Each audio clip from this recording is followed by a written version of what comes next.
Olá, minha gente, muito bom dia, boa tarde, boa noite, conforme seja a hora que você esteja vendo a postagem desse vídeo. Como sempre, em cada vídeo eu gosto de me apresentar, se é que você ainda não me conhece. O meu nome é Jaime Viana e eu sou mais um entre os milhares a batalhar pela fé que uma vez foi dada aos santos, tá certo? Eu não poderia me calar e não posso me calar diante de toda essa afronta que o mundo tem nos proporcionado.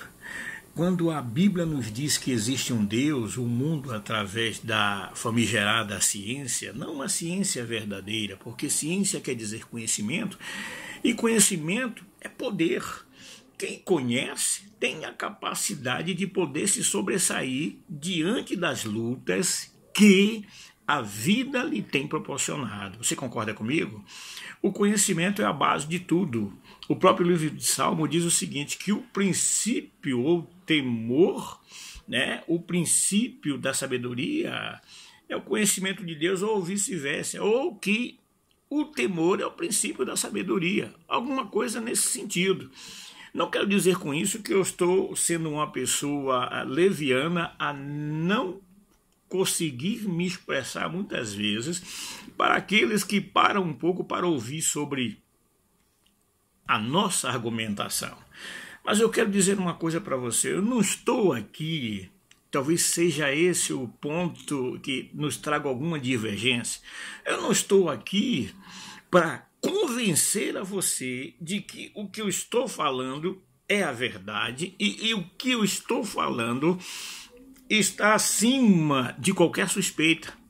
Mas eu estou aqui para testemunhar a todo aquele que parar um pouco para ouvir que existe um Deus, porque um dia ele enviou o seu Filho dos céus para morrer no meu e no seu lugar na cruz do Calvário. A Bíblia me diz isso, que a minha obrigação é ser testemunha. Quando pegamos no livro de Atos, capítulo 1, versículo 8, nos dado essa diretriz, nos dado essa mensagem. Nós devemos ser testemunha. E testemunhar o quê? Testemunhar a todo aquele que quiser ouvir que existe um Deus e que esse Deus está disposto a mudar a vida de todo aquele que está abatido, oprimido, desanimado, sem esperança nesse mundo. E essa esperança, essa argumentação que vem de Deus, ela é confirmada pelos milagres e pelas maravilhas que é feita em nome daquele o qual Deus destinou para ser o Salvador do mundo. E esse não há outro, senão o nosso Senhor e Salvador Jesus Cristo, ou o Yeshua, como é chamado na língua hebraica, Yeshua ou Yeshua. Talvez eu esteja sendo leigo com você e peque na minha interpretação, mas uma coisa é certa, eu posso afirmar a você categoricamente nesta hora, eu sei que o meu Redentor vive, porque um dia eu estava abatido, desanimado, sem rumo, sem destino, sem esperança. Na verdade, eu estava condenado a passar a eternidade sem saber que existe um Deus verdadeiro, um Deus que não me cobra nada, um Deus que não me requer nada, mas se eu fizer é por gratidão. É como está escrito lá no capítulo 4 do Evangelho de João, no versículo 23 e 24. Que Deus está procurando para si adoradores que o adorem em espírito e em verdade. Essa que é a diferença. Então, nesta palavra aqui, nos está o ensinamento para você que talvez tenha buscado em tantas coisas, você que tem buscado até mesmo como é que se diz? Na linguagem universal, você que tem buscado, o que é quando eu falo em linguagem universal? Ou seja, que tudo é possível, tudo é fácil, tudo é de maneira sugestionável, Mas essa palavra aqui me diz que se nós crermos nesse Deus que ela afirma que existe e através dos milagres sobre a vida de todos aqueles que se achegam a ele, essa palavra nos é confirmada. Ela diz que se eu acreditar em Jesus Cristo, não como eu acho que devo acreditar, porque o problema maior é esse, o problema do ser humano não é Satanás. Sabe por quê? Porque o Senhor já derrotou ele lá na cruz do Calvário. O Senhor já derrotou o diabo na cruz do Calvário. O Senhor derrotou todos os reinos das trevas e fez-se cumprir e faz-se cumprir ainda hoje na vida do homem, da mulher, que outrora era um viciado, que outrora era um escravo do pecado. Um homem, um ser liberto, um homem transformado, um servo do Deus Criador do universo. Então eu quero dizer para você, meu amigo, minha amiga, o problema do homem não é o inferno. O problema do homem é a rebeldia de não querer se assujeitar a Deus. É como nos diz a epístola do apóstolo Tiago, né? Sujeitai-vos a Deus. E muitos de nós não queremos levar uma vida desregrada, queremos levar uma vida segundo aquilo que nós achamos, segundo aquilo que nós pensamos, segundo aquilo que nos faz bem a esta carne corruptível. Esta mesma carne que vai ficar fora do plano de Deus, porque se alguém está pregando para você que você vai entrar no céu do mesmo jeito que você está aqui, está totalmente errado, está totalmente enganado. Esses dias eu ouvi um pastor afirmar e eu fiquei pensando sobre aquilo, que o pastor certa vez subiu até o monte junto com seus irmãos, com alguns da comunidade e várias pessoas para orar, e o que ele viu ali, ele chegou à seguinte conclusão: o que esse povo está pedindo, só o diabo que pode dar para eles. Porque ele, ouvindo a oração dos irmãos, ele começou a despertar para o argumento que muitos daqueles que estavam no morro ou estavam no monte diziam que iam buscar a Deus, apesar de que, se você olhar biblicamente, Deus está aí do seu lado. Em Apocalipse 3:20 está dizendo, Jesus, o próprio Senhor falando, eis que eu estou à porta e bato. Se alguém ouvir a voz e abrir a porta, eu vou entrar, eu vou cear com ele. Quer dizer, vai ter comunhão com o Senhor. Então não é necessário subir ao monte. Eu não vou me desviar do que eu estava falando aqui com relação àquele pastor. E o pastor disse o seguinte, o que esse povo está pedindo, só o diabo pode dar.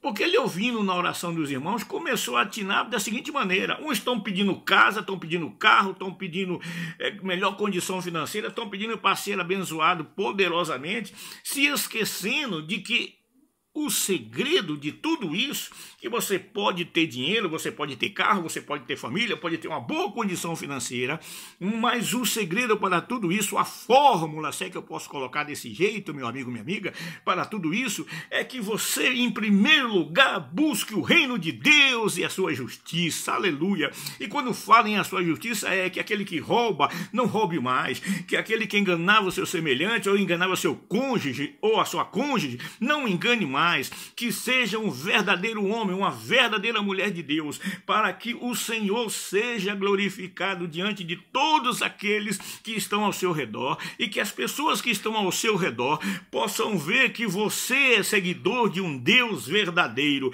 um Deus em que não há sombra, um Deus em que com ele não tem talvez, mas com ele tem o sim declarado na cruz do Calvário, o sim confirmado ao terceiro dia, quando Jesus Cristo ressuscita.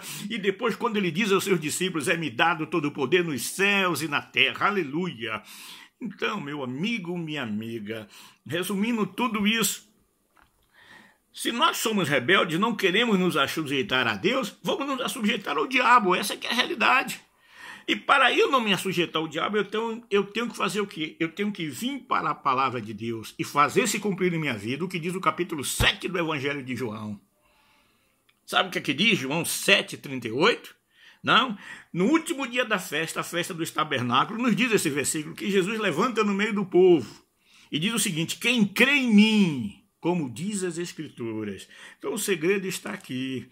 Quer ser vitorioso, quer ser vencedor, quer ser uma pessoa temente a Deus, você tem que se enquadrar no plano de Deus na sua vida. Mas tudo isso só é possível se nós nos voltarmos para esta palavra. O pastor falou. Se o pastor falou, você não vai pecar não. Vá ver lá como está descrito no capítulo 17 do livro de Atos, que quando Paulo chegou em Bereia e começou a falar sobre o amor de Deus, que foi revelado através de um homem chamado Jesus, através de um homem que veio e morreu no meio e no seu lugar naquela cruz do Calvário, que se tornou maldito por nós, as pessoas iam examinar nas Escrituras para ver se era assim. Outra coisa, Paulo escrevendo aos Coríntios, ele diz que nós devemos examinar tudo e reter o que é bom. Examinar tudo. Então não é pecado você examinar. Pastor, se você tiver dúvida, pastor, onde é que está escrito isso na Bíblia, na palavra de Deus? Para que esse pastor seja um homem que faça se cumprir na vida dele aquilo que está escrito em 1 Pedro capítulo 4, versículo 11, que aquele que fala deve falar segundo a palavra de Deus. Então está aqui o que eu queria dizer para você, meu amigo, minha amiga, a hora é agora, porque a nossa salvação está mais perto de nós agora do que quando um dia nós alcançamos a fé, do que quando um dia nós aceitamos a fé. Então é preciso que essa igreja deixe de levar o título de igreja de Cabo ou de Cabó e passe a se tornar a igreja eleita, a escolhida, a igreja tão desejada do Senhor. Tá bom? Meu amigo, minha amiga, muito obrigado pela sua atenção. Obrigado pela sua participação. E eu quero pedir a você, em nome de Jesus Cristo, se puder, compartilhe conosco. As pessoas parecem que não têm acreditado ou não têm, como é que se diz, não têm valorizado. Mas esta é a palavra de Deus. Se você achar que tem alguma coisa errada, é muito simples. Coloca no comentário aí. Mas me dá uma advertência dentro da palavra de Deus. Porque o que você acha, o que você deixou de achar, vou ser sincero e grosseiro com você, para mim não me interessa.